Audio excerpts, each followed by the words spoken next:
when he was about, what, 8 pounds, 7 pounds.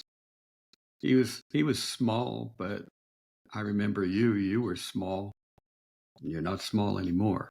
But seeing a new baby is kind of a moving moment where you don't realize how small they are. So the first thing I did was I looked at his feet to see how big they were. Because I don't know if you remember, I told you this story about when they came and had us sign the birth certificate and your full foot wasn't on the birth certificate. And I I thought maybe something was wrong, but your foot was so big, they couldn't fit it on. So that was kind of strange. But anyway, that's the first thing I did was look at his feet, and they looked normal. They didn't look as big as yours as I remember. But this is like what, uh, 42 years later. So it's kind of hard to remember what you were like and what he was like. So in your mind, that what I was doing was with Ezra was comparing him to you. It's the first time that I saw him. So I'm looking at his nose, at his mouth, at the shape of his head, his hair, to see if there's any resemblance to me or you. And with him, it was like he looked a lot like you when you were small. I'm not sure that he does now. He does resemble you, but when you were small, he really looked like you. So that was different for me to have a grandson that looked like my son.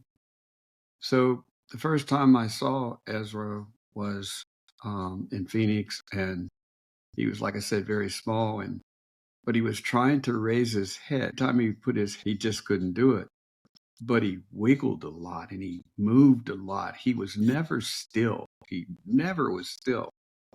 And I don't recall that with you. It was like just the opposite. You were kind of a calm baby and didn't cry that much unless there was something wrong. But Ezra seemed to cry. But on the other hand, he was smiling. So it's like, how could a kid be this young and smiling and you could make him laugh? And I just seemed to be, he was small and, like I said, he smiled a lot and he cried a lot. So that was surprising to me because you didn't cry that much. So I don't know how Candy was. She must have been a crybaby. But that was my first time seeing him and my first reaction. After that, we get to see him through your videos and, you know, um, through these chats that we have. And I've been watching him grow up. And it's just amazing that he has so much energy at 2 years old, now 3 years old. He never stops. And you were never like that. You were kind of a quiet, waited on whatever was in front of you. Like you had a fascination with Sesame Street, so you would always watch it.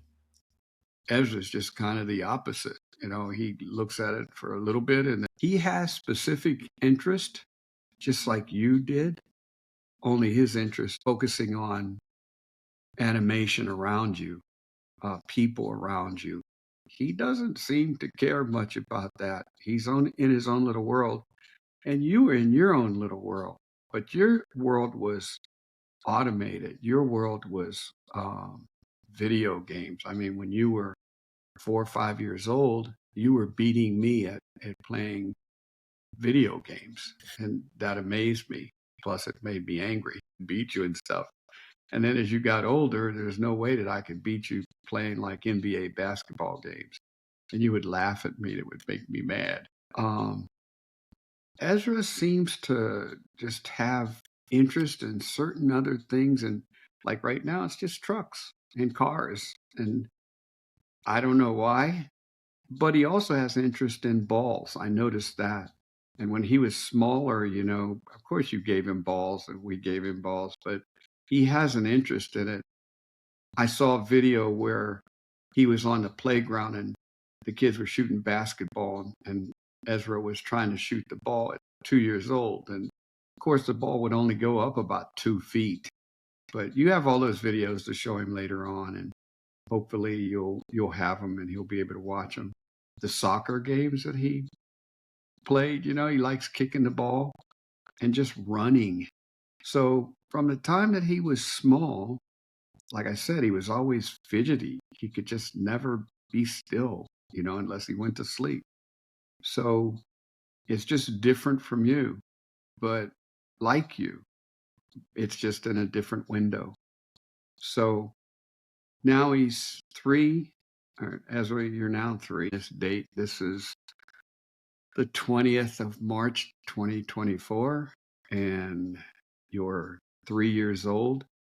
And I'm looking forward to see how much you're going to grow and the things that you learn and until you become 4 years old. I expect that you will probably be driving a car and flying an airplane and playing basketball for the NBA at 4 years old, and they'll call you Wonder Kid. So those are kind of my recollections of Ezra.